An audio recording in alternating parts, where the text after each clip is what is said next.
పాయింట్లు ఉన్నాయి. ఆది శ్రీనివాస్ గారు మనకి ఇక్కడే ఉన్నారు, ప్రభుత్వ విప్ గారు, వారు ఎమ్మెల్యే. అన్నిటికంటే ముఖ్యంగా ఆది శ్రీనివాస్ గారిని ఈరోజు తీసుకోవడం, డిబేట్లో తీసుకోవడానికి ప్రధాన కారణం సర్పంచ్, ఎంపీటీసీ, జెడ్పీటీసీ ఇట్లా రకరకాల పదవులు, రకరకాల స్థానిక సంస్థల్లో ఆయన పోటీ చేసి గెలిచిన చరిత్ర ఆయనకు ఉంది కాబట్టి మేము ప్రధానంగా ఆయన తీసుకున్నాం ప్రభుత్వం తరఫున ఇప్పుడు డిబేట్లో. ఆది శ్రీనివాస్ గారు, యాదయ్య గౌడ్ గారు చెప్పింది మీరు విన్నారు. అందులో 2 పాయింట్లు. ఒకటి, సర్పంచ్లకు పెండింగ్ బిల్స్ అవి బీఆర్ఎస్ పెట్టినాయా, కాంగ్రెస్ పెట్టినాయా పక్కన పెట్టాలి, కానీ సర్పంచ్లకు రావాల్సిన బిల్స్ అవి ప్రభుత్వం 20 నెలలుగా ఇవ్వలేదు. 20 నెలలుగా పదవి కాలం అయిపోయింది, కేంద్రం నుంచి నిధులు రాలేదు, దాంతో గ్రామాల్లో పారిశుద్ధ్యం అదంతా ఇబ్బంది. ఎన్ని ఇబ్బందులైనా పడ్డాం, 42% రిజర్వేషన్ వస్తుంది అనుకున్నాం, కానీ అది కూడా రాలేదు చివరికి అనేది ఒక వెర్షన్. సరే, సర్పంచ్ ఎన్నికల్లో పార్టీల పరంగా ఉండదు, మనందరికీ తెలుసది. అయినా క్యాండిడేట్లను మీరు గుర్తించేటప్పుడు 42% మందికి మీరు ఇవ్వడానికి సిద్ధమైనట్లు కనిపిస్తుంది. సర్పంచ్లను, మీ మద్దతుదారులను 42% ఇచ్చే అవకాశం ఉంది.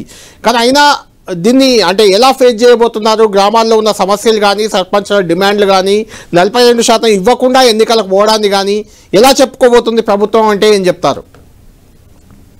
మీరు అన్నట్టుగా సరే, వారు మాట్లాడినటువంటి మాటలు, వారు ఆవేదన పూర్తమైనటువంటి మాటలు అయితే ఉన్నాయి విన్నాము. బిల్లులు ఇవ్వాల్సింది మీరు అన్నట్టు బీఆర్ఎస్ గవర్నమెంట్, కాంగ్రెస్ గవర్నమెంట్ అయినా కాదు, చేసిన పనులు గ్రామాభివృద్ధి కోసం కాబట్టి వాటికి ఇవ్వాల్సినటువంటి బాధ్యత ఉంది. తప్పనిసరిగా ప్రభుత్వం ఇస్తా చెప్పిన భావన. కొన్ని బిల్స్ కట్ ఆఫ్, కొన్ని చిన్న బిల్స్ ఇవ్వడం జరిగింది. మిగతా బిల్లు కూడా ఇస్తుందని చెప్పిన ఒక ఆశని వ్యక్తం చేస్తాను. ఈ డెబిట్ ద్వారా కూడా తప్పనిసరిగా గవర్నమెంట్ దృష్టి తీసుకొని పోయి సర్పంచులకు సంబంధించిన బకాయిల్ని ఇవ్వాలని చెప్పి, ఇవ్వాల్సిందని చెప్పి అనేటువంటి మాటను కూడా నేను నా వైపు నుంచి కూడా చెప్తాను. ఎందుకంటే స్థానిక సంస్థలో వచ్చినటువంటి వాటిగా నన్ను పరిచయం చేశారు కాబట్టి నేను ఎంపీటీసీ సభ్యుడిగా కూడా గెలుపొందిన, జడ్పీటీసీ సభ్యుడిగా, ఎంపీపీగా, దేవస్థానం చైర్మన్ గా కూడా పనిచేసిన సందర్భం, తర్వాత సార్ సభ్యుడిగా విప్పుగా కావడం ప్రజలు అవకాశం ఇచ్చిన సందర్భంలో వచ్చిన సందర్భం. మనం ఇక్కడ మన ముందున్నటువంటి సందర్భాన్ని బట్టి బీసీలకు 47% రిజర్వేషన్ వెళ్ళాలని చెప్పిన ఆలోచనతో మనం కృతనిశ్చయంతో ముందుకు పోయినాం. అసెంబ్లీలో బిల్లులు ప్రవేశపెట్టుకున్నాము, 2 చట్టాలు తయారు చేసుకున్నాము, ఒకటి ఆర్డినెన్స్ కూడా 2018 సవరణ చట్టం తీసుకున్నాము. అది గవర్నర్ దగ్గర అయింది, రాష్ట్రపతి దగ్గర అయినటువంటి మనం అన్ని కూడా చూసినాం. అంటే మన ప్రయత్నాలు అన్ని కూడా చేసినాం. ఇప్పుడు మనకు 3 అంశాలు, మన 3 అంచెల వ్యవస్థలు ఇక్కడ సర్పంచ్, ఎంపీడీసీ, జెడ్పీటీసీ కూడా జరుపుకోవాల్సిన సందర్భం.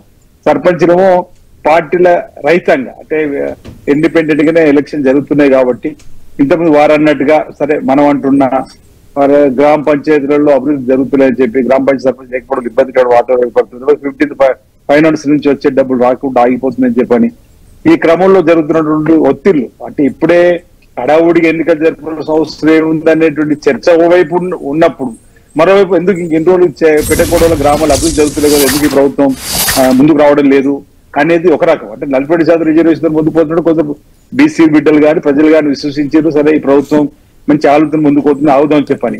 కానీ అక్కడ పరిస్థితిని చూసిన తర్వాత సరే పార్టీ రహితంగా ఎన్నికలు కాబట్టి ముందుకు వెళ్దాం, పార్టీ పరంగా 47% రిజర్వేషన్ ఇద్దామని చెప్పని రాజకీయం ఇంకో కాలుతో ముందుకు పోయినప్పుడు ఎంపీ జడ్పీసీ ఎలాగో 42% వెళ్దాం, దానికోసం కాస్త ఆగిన పడలేని చెప్పిన ఆలోచనతోని వారు ముఖ్యమంత్రి గారు, పీసీ అధ్యక్షులు నిజం ప్రభుత్వం నిర్ణయించుకొని ముందుకు పోతున్నటువంటి తరుణంలో జరగబో ఎన్నికలు, జనరల్ గా స్థానిక సంస్థల ఎన్నికలు అంటే ప్రభుత్వానికి ఎడ్జ్ ఉంటాయి. ప్రజలు కూడా ఒక మూడ్, ఈ ప్రభుత్వం ఉంది కాబట్టి ప్రభుత్వానికి అనుకూలంగానే మద్దతు ఇద్దాం, ప్రభుత్వం సంబంధించినటువంటి వారినే సర్పంచ్ ఎంపిక చేసుకుని మన గ్రామానికి అత్యధిక నిధులు వస్తే మన గ్రామాన్ని అభివృద్ధులు తీసుకుని పోవచ్చు అని చెప్పిన భావనతోటి కాంగ్రెస్ పార్టీకి సంబంధించినటువంటి సామాజిక సేవతోటి సాంఘిక దురాచార రూపుమాపే క్రమంలో సేవ చేసేటువంటి వారికి అవకాశం వస్తుందని చెప్పిన ఒక భావన.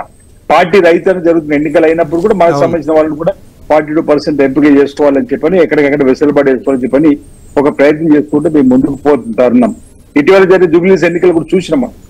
ఒక రకంగా రెఫరెండంగా భావిస్తారని చెప్పిన ప్రతిపక్షాలు అన్నప్పుడు కూడా నింపాదిగా మేము చేసిన సంక్షేమ కార్యక్రమం చెప్తాం వెళ్ళినాం. ప్రజల మూడు కూడా తెలిసింది కాబట్టి ఆ ఆలోచన పోతాం. రేపు వారు అన్నట్టుగా ఇప్పుడు సర్పంచ్ గారు, వారి చైర్మన్, ప్రెసిడెంట్ గారు, రాష్ట్ర అధ్యక్షుడు ఉన్నటువంటి వారి యొక్క ఆలోచన, వారి ఆవేదన, వారు ఏదైతే అన్నారో అది వాస్తవం. దాన్ని కూడా తప్పనిసరిగా మేము ప్రభుత్వం దృష్టికి తీసుకుని వెళ్ళి వాటికి నిధులు ఇవ్వాల్సిందే. వారికి పద్ధతి ప్రకారం, అంటే మనకు ఉన్నటువంటి ఆర్థిక పరిస్థితి కూడా వారికి తెలుసు. మనం కావాలని ఆపినటువంటి సందర్భం కాదు, రాష్ట్ర ఆర్థిక పరిస్థితిని బట్టి జరిగినటువంటి వెసులుబాటుగా చూడాలని చెప్పి సందర్భం.